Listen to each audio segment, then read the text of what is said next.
All right, ladies and gentlemen, it's time for the Malzberg panel. And joining us on said panel right now, we have Brad Hirschfield. He's the editor at wisdomdaily.com and author of You Don't Have to Be Wrong for Me to Be Right. I try to figure out what that means every night when I leave here. And Adam Thompson, criminal defense attorney and senior partner and owner of the Adam Thompson Law Offices.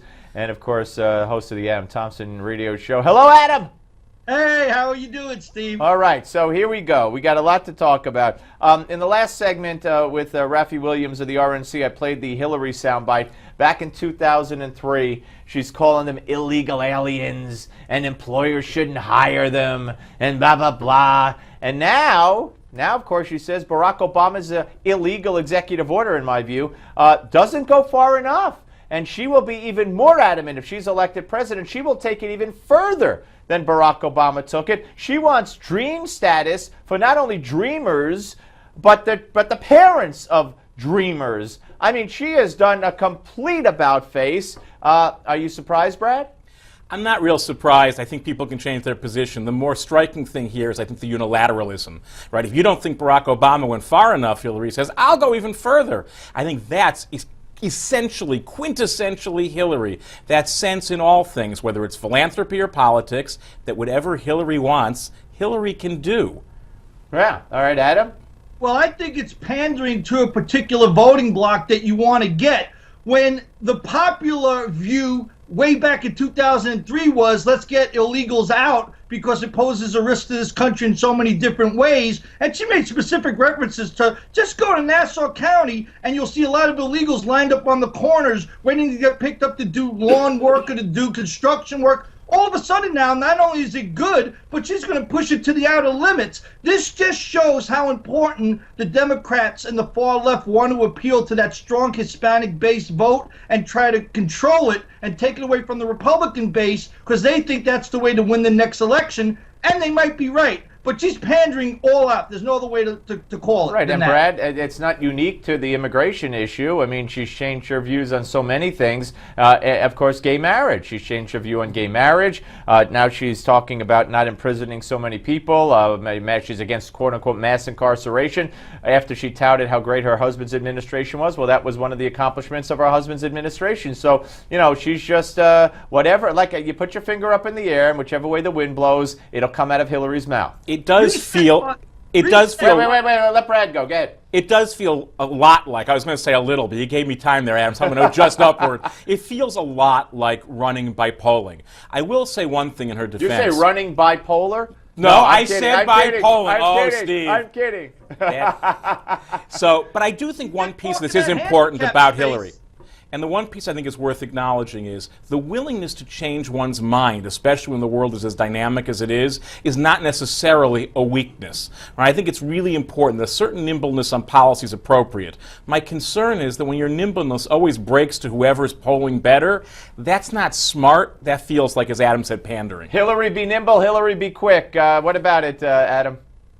Yeah, I mean, listen, there's nothing wrong with evolving the way that you think because new ideas come to surface and you actually change your ideas or beliefs intellectually. But this isn't that. This is, what do the polls say? We'll swing this direction. We've seen the Obama administration make almost every decision using this style of practice, and now she's doing the same thing. Whatever needs to get said, that'll be the higher tick on the poll meter, that's where they're going. And I don't like politics like that. Say what you feel, mean what you say, and lead by being a leader. And that's how talk show hosts should be also, baby.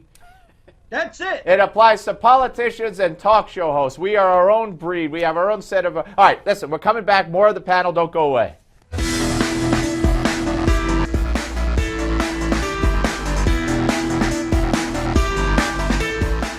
And she didn't even have the autopsy report until the morning of she was announcing the charges. In other words, her mind was already made up.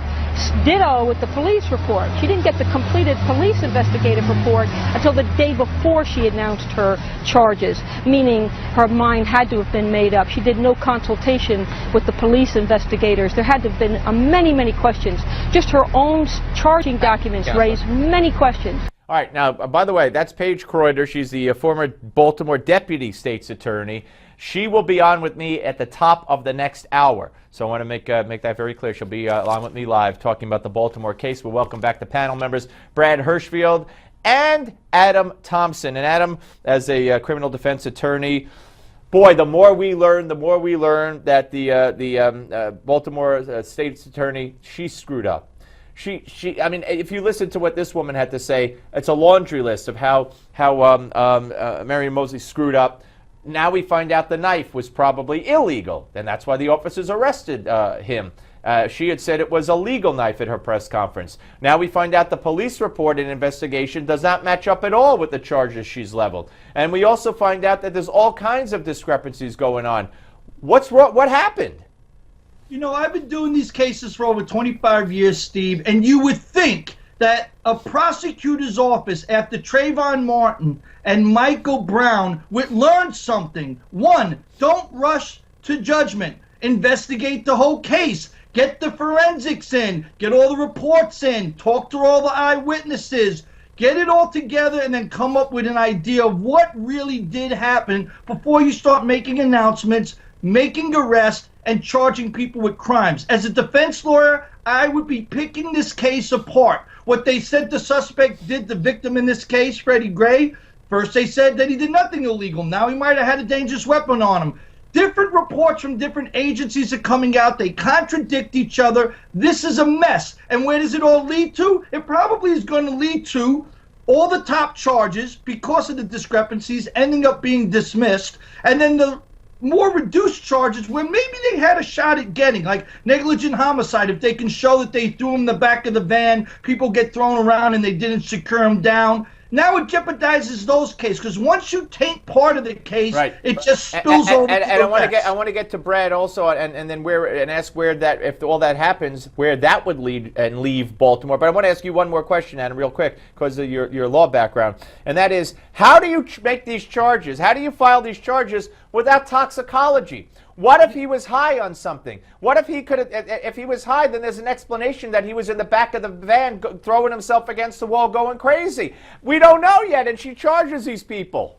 The right answer is you wait for the information to good. come All right, in. Let's go to Brad. She was satisfying the mob. All right, let's go. Right, like Alan Dershowitz said, she was placating the mob, and Brad, that's not a way for a prosecutor to behave. No, it's not if she was placating the mob. The truth is here, there are multiple investigative units. We have that in lots of jurisdictions around the country. They often contradict each other. And ironically, the people who are most upset with her tend to be the people who would like to see these charges reduced. If, in fact, they did a bad job on the investigation, that's likely to happen. They won't be able to convict. So I think the wisest thing here is to let as many investigative units do their job, assimilate the information. She obviously wants to win. That's her motivation. The defense will use this as best they can, and that's their job as defense attorneys, and let them have at it. But Brad, not only will there probably be a change of venue because she said this is our time, which is insane for someone like that to say, but if she's built up expectations on trumped up charges or charges that won't stick, you think you've seen riots in Baltimore and around the country? She will be the one to blame, but the street and the media will portray it as the system, the man, that, you can't overcome it, and a fix is in. And you know that, Brad.